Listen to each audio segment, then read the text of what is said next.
എന്താ ഒരു പരിപാടി നടക്കില്ലടോ? അതെ ഞങ്ങളെ ട്രെയിനിങ്ങിന് പോലെ. ഇത് ഈ കച്ചവടം പരിപാടി നടക്കുന്ന എനിക്ക് തോന്നുന്നില്ല. അതെ ഈ വക പരിപാടികളൊന്നും നടക്കില്ല. ഞാൻ ഇതെല്ലാം കെട്ടിപ്പറക്കിട്ടെ ഞാൻ എന്റെ പാട്ടിന് പോവാണ്. എന്താ നടക്കില്ല? കച്ചവടം നടക്കില്ല, ഒന്നും നടക്കില്ല. എന്താ വെള്ളമൊക്കെ പരിശോധിക്കാൻ വേണ്ടി പോയിട്ട് അതൊന്നും ശരിയായില്ല. എന്താ പറഞ്ഞാല് അവര് പറയണ എന്താ വെച്ചാ വെള്ളത്തില് പിന്നെ ഇരുമ്പിന്റെ അംശം കൂടുതലാണ്, പിന്നെ വേറെ എന്താ കക്കൂസ് മാലിന്യത്തിന്റെ അംശങ്ങളുണ്ട്, ഇങ്ങനെയൊക്കെയാണ് പറയണത്. പിന്നെ എന്താ കാട്ടുക? അല്ല ഇരുമ്പിന്റെ അംശം ഉണ്ടായി. ഇതിനെ കുറെ കല്ലൂടി ഇരുമ്പിന്റെ കുറെ കമ്പിയും കിട്ടി, അതിന്റെ അംശം ഉണ്ടാവും. എത്ര കണക്കിന് ആൾക്കാർ വെള്ളം കുടിക്കണ ഇതുവരെ ഒരു കുഴപ്പമുണ്ടായിട്ടില്ലല്ലോ. പിന്നെ എങ്ങനെ അവര് പരിശോധിക്കുമ്പോൾ മാത്രമേ അതിൽ കുഴപ്പമുണ്ടാവണം? അതൊക്കെ ഞാൻ അവരോട് പറഞ്ഞു. ഞാൻ ആ സാറ് ചോദിച്ചപ്പോൾ ഈ കാര്യങ്ങളെല്ലാം ഞാൻ പറഞ്ഞു. എത്രയോ കാലമായിട്ട് അവിടുന്ന് വെള്ളം കുടിച്ചുകൊണ്ടിരിക്കുന്നുണ്ട് സാറേ, ആർക്കും ഒരു പ്രശ്നം ഇതുവരെ ഉണ്ടായിട്ടില്ല. പിന്നെ എന്താണ് ഇപ്പം നിങ്ങൾ ഇങ്ങനെ ഒരു സംഗതി പറയുന്നത് ചോദിച്ചു ഞാൻ അയാളോട്. അല്ലാണ്ട് ഇപ്പം ഇതിൽ കൂടുതൽ എന്ത് ചെയ്യാൻ പറ്റും നമുക്ക്? അങ്ങനെ വിഷമിക്കാണ്ടിരിക്കും, നോക്കട്ടെ. എന്ത് നോക്കണത്? ഞാൻ അയാൾ പറഞ്ഞേക്കാൻ മീതാണ് നീ പറയണത്. അങ്ങനെ ഇല്ലല്ലോ അത്. മാറ്റിപ്പോകും. ഹലോ, ഞാനാണേ സുഭദ്രൻ. മറ്റേ ചേട്ടന്റെ മറ്റേ ഹോട്ടലിന് ലൈസൻസ് കിട്ടാൻ വേണ്ടിട്ടേ. അതെ, നമ്മുടെ ഈ മറ്റേ വെള്ളം പരിശോധിക്കാൻ കൊണ്ടുപോയിട്ട് അതിന്റെ സർട്ടിഫിക്കറ്റ് കിട്ടിയില്ലേ? അതെങ്ങനെ കിട്ടിയത്? അതെ,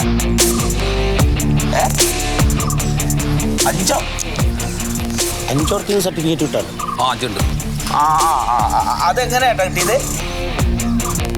അതെല്ലേ?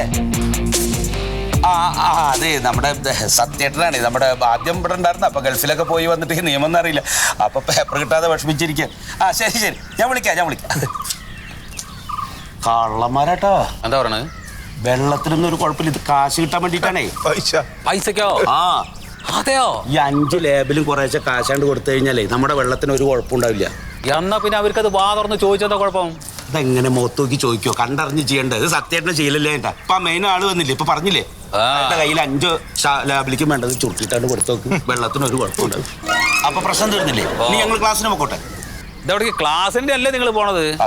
അതോ നീ മൃതകം വായിക്കാൻ പോണ്? അല്ല, ഈ സർട്ടിഫിക്കറ്റ് കിട്ടണമെങ്കിലേ ഒരു മാന്യനാന്ന് തോന്നിക്കോട്ടെ.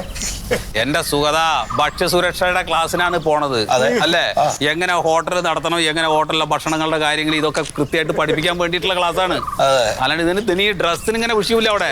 അല്ല, ഈ മനുഷ്യന്റെ മാന്യത വസ്ത്രത്തിലാന്നൊക്കെ പറഞ്ഞു കേട്ടിട്ടുണ്ട്. അപ്പൊ എളുപ്പം കിട്ടിക്കോട്ടെ ചെയ്ത. ശരി.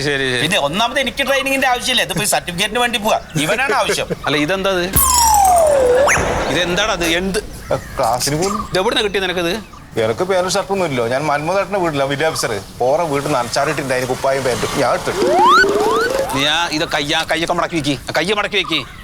ഇതൊന്ന് വൃത്തി മെനക്കായിട്ട് പോന്റെ ഉണ്ണിയെ. എന്റെ കുപ്പായല്ലോ, അപ്പൊ അതുപോലെ കിട്ടൂല നമ്മളെ ബോഡിക്ക് കണക്കായിട്ട്. മതി. ഞാൻ പാന്റ് ഇൻ ചെയ്യാൻ പറ്റും നോക്ക്. കൊടുക്കണ്ട ഇതിന്? ഊരി ചാടൂല്ല. ക്ലാസ് നടക്കുമ്പോൾ ഊരി ചാടി അതിലും വലിയ കുഴപ്പമാണ്. ബെൽറ്റ് ഇല്ലേ? ബെൽറ്റും തിരി അത് അതൊക്കെ നോക്കോ. എന്നാ ശരി സുധാ, പെന്നതാ പോക്കറ്റില് പോ.